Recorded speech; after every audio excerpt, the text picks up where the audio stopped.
జీవితంలో ఎదగాలి అని అంటే కష్టపడే తత్వం, పోటీ తత్వం ఉంటే మాత్రం సరిపోదు. కసి ఉండాలి. ఒక కసి ఉండాలి.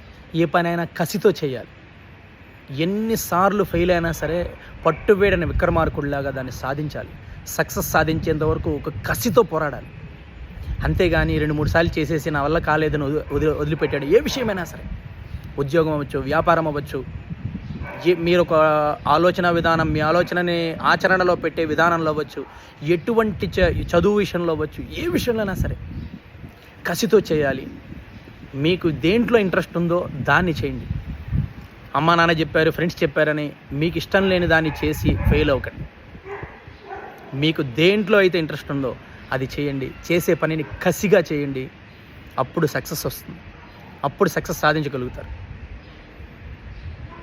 ఎన్నిసార్లు ఫెయిల్ అయినా సరే మళ్ళీ పోరాడండి.